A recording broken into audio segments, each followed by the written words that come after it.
हरे कृष्णा।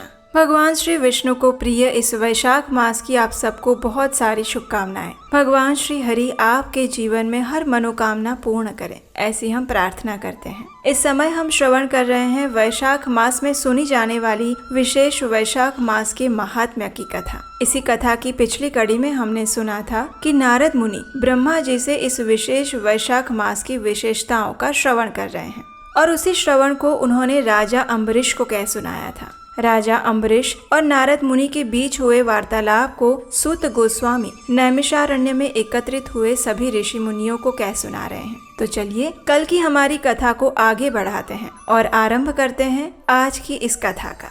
नारद मुनि ने राजा अम्बरीश से कहा, हे राजन, वैशाख मास में धूप से तपे हुए और थके मांदे ब्राह्मणों को श्रम नाशक सुखद पलंग देकर, आसन देकर मनुष्य कभी भी जन्म और मृत्यु आदि के क्लेशों से कष्ट नहीं प्राप्त करता। जो भी मनुष्य वैशाख मास में पहनने के लिए वस्त्र और बिछाने के लिए बिछावन देता है, वह उसी जन्म में सब भोगों से संपन्न हो जाता है, सभी पापों से रहित होकर मोक्ष को प्राप्त करता है। इस मास में जो भी व्यक्ति तिनके के बनी हुई या फिर अन्य खजूर आदि के पत्तों से बनी हुई चटाई दान करता है, उसकी उस चटाई पर साक्षात भगवान विष्णु शयन करते हैं। उसे देने वाला, उस पर बैठने वाला और उसे बिछाने वाला सभी ओर से सुखी रहता है। जो सोने के लिए चटाई या फिर कंबल देता है, वह उतने मात्र से मुक्त हो जाता है। निद्रा से दुख का नाश होता है, निद्रा से थकावट दूर होती है और वो निद्रा चटाई पर सोने वाले को सुख पूर्वक आ जाती है। जो मनुष्य धूप से कष्ट पा रहे हैं, ऐसे श्रेष्ठ ब्राह्मण को जो सूक्ष्मतर वस्त्र भी दान करता है,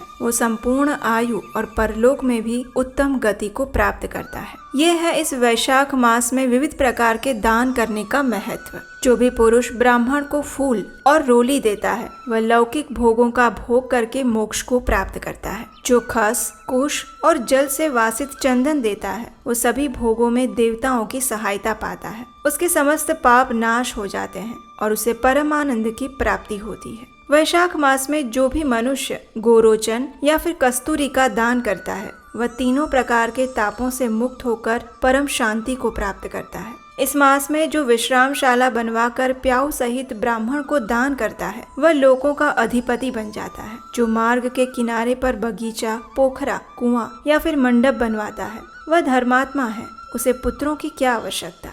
उत्तम शास्त्र का श्रवण करना, तीर्थ यात्रा, सत्संग, जलदान, अन्नदान, पीपल का वृक्ष लगाना और पुत्र, इन 7 को विद्वान जन संतान मानते हैं। जो भी मनुष्य इस वैशाख मास में ताप को नाश करने वाले तक्र का दान करता है, वो इस पृथ्वी पर विद्वान और धनवान बन जाता है। धूप के समय में मट्ठे के समान कोई दान नहीं, इसलिए रास्ते के थके मांदे ब्राह्मणों को मट्ठे का भी दान देना चाहिए। जो वैशाख मास में धूप की शांति के लिए दही और खांड देता है और विष्णु प्रिय वैशाख मास में स्वच्छ चावल देता है, वह संपूर्ण आयु तक और संपूर्ण यज्ञों का फल प्राप्त करता है। जो मनुष्य ब्राह्मण के लिए गोधृत अर्पण करता है, वह अश्वमेघ यज्ञ का फल पाता है और विष्णु लोक में आनंद का अनुभव करता है। जो दिन के ताप की शांति के लिए सायंकाल में ब्राह्मण को उख दान करता है, उसको अक्षय पुण्य प्राप्त होता है। जो मनुष्य वैशाख मास में संध्या के समय ब्राह्मण के लिए फल और मधुर जल का दान करता है, उससे उसके पितरों को निश्चय ही अमृत पान का अवसर मिलता है। जो वैशाख मास में पके हुए आम के फल के साथ शरबत देता है, उसके सारे पाप निश्चय ही नष्ट हो जाते हैं। जो वैशाख मास की अमावस्या के दिन पितरों के उद्देश्य से कस्तूरी, कपूर, बेला और खस की सुगंध से वासित शरबत से भरा हुआ घड़ा दान करता है, वह 96 घड़ा दान करने का पुण्य प्राप्त करता है। वैशाख मास में तेल लगाना, दिन में सोना, कांस्य के पात्र में भोजन करना, खाट पर सोना, घर में नहाना, निषिद्ध पदार्थ खाना, दोबारा भोजन करना और रात में खाना, ये 8 बातें त्याग देनी चाहिए। जो भी मनुष्य वैशाख मास के व्रत का पालन करता है, उनके लिए ये विशेष 8 बातों का ध्यान रखना चाहिए। वैशाख मास के व्रत का पालन करने वाला जो भी मनुष्य पद्म यानी कमल के पत्ते पर भोजन करता है, वो सभी पापों से मुक्त हो जाता है और विष्णु लोक को प्राप्त करता है। जो भी विष्णु भक्त इस मास में नदी में स्नान करता है, वह 3 जन्मों के पाप से निश्चय ही मुक्त हो जाता है। जो मनुष्य प्रातः काल सूर्योदय के समय किसी समुद्र गामिनी नदी में वैशाख मास का स्नान करता है, वह 7 जन्मों के पाप से तत्काल छूट जाता है। जो मनुष्य 7 गंगाओं में से किसी भी एक में उषा काल में स्नान करता है वह करोड़ों जन्मों में उपार्जित किए हुए पाप से निसंदेह मुक्त हो जाता है। जाह्नवी यानी गंगा नदी, वृद्ध गंगा यानी गोदावरी, कालिंदी यानी यमुना, सरस्वती, कावेरी, नर्मदा और वेणी, ये 7 गंगाएं कही गई है। वैशाख मास आने पर जो भी मनुष्य प्रातः काल बावलियों में स्नान करता है उसके महापातकों का नाश हो जाता है। वैशाख मास के अंदर कंद, मूल, फल, शाक, नमक, गुड़, बेर, पत्र, जल और तक्र जो भी दिया जाए वो सब अक्षय हो जाता है। जो मनुष्य दान से हीन होता है वो निर्धन होता है। इसलिए सुख की इच्छा रखने वाले पुरुष को इस वैशाख मास में अपनी क्षमता अनुसार कुछ न कुछ दान अवश्य करना चाहिए। सूर्य देव के मेष राशि में स्थित होने पर भगवान विष्णु के उद्देश्य से अवश्य ही मनुष्य को प्रातः काल स्नान करके भगवान विष्णु की पूजा करनी चाहिए। एक समय महिरथ नाम के एक राजा थे जो कामनाओं में आसक्त और अजितेंद्रिय थे। वे केवल वैशाख स्नान के सुयोग से ही स्वतः वैकुंठ धाम को प्राप्त कर गए थे। वैशाख मास के देवता भगवान मधुसूदन हैं, इसलिए ये सफल मास है। वैशाख मास में भगवान की पूजा करते हुए इस मंत्र का जप करना चाहिए। मधुसूदन देवेश वैशाखे मेषगे रवौ प्रातः स्नानं करिष्यामि निर्विघ्नं कुरु माधव। अर्थात हे मधुसूदन, हे देवेश्वर माधव, मैं मेष राशि में सूर्य के स्थित होने पर वैशाख मास में प्रातः स्नान करूंगा, आप इसे निर्विघ्न पूर्ण कीजिए। इस प्रकार कहकर इस मंत्र का उच्चारण देते हुए अर्घ्य प्रदान करें।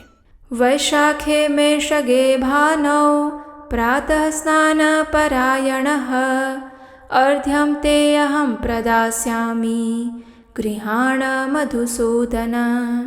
अर्थात सूर्य के मेष राशि पर स्थित रहते हुए वैशाख मास में प्रातः स्नान के नियम में संलग्न होकर मैं आपको अर्घ्य देता हूँ। हे मधुसूदन, कृपया इसे स्वीकार कीजिए। इस प्रकार भगवान को अर्घ्य समर्पण करके स्नान करना चाहिए। उसके बाद वस्त्रों को पहनकर संध्या तर्पण आदि सभी कर्मों को पूर्ण करने चाहिए और फिर वैशाख मास में उगने वाले सुंदर पुष्पों से भगवान विष्णु की पूजा करनी चाहिए। तत्पश्चात वैशाख मास के महात्म्य को सुनने वाली इन सुंदर कथाओं को सुनना चाहिए। ऐसा करने से कोटि जन्मों के पापों से मुक्त होकर मनुष्य मोक्ष को प्राप्त कर लेता है। ये शरीर अपने अधीन है, जल भी अपने अधीन है और साथ ही अपनी जीवा भी अपने वश में है। इसलिए स्वाधीन शरीर से स्वाधीन जल में स्नान करके स्वाधीन जीवा से हरि हरि इन 2 अक्षरों का उच्चारण करके हरे कृष्ण महामंत्र का जप करना चाहिए। जो भी मनुष्य वैशाख मास में तुलसी दल द्वारा भगवान विष्णु की पूजा करता है वह भगवान विष्णु की सायुज्य मुक्ति को प्राप्त करता है।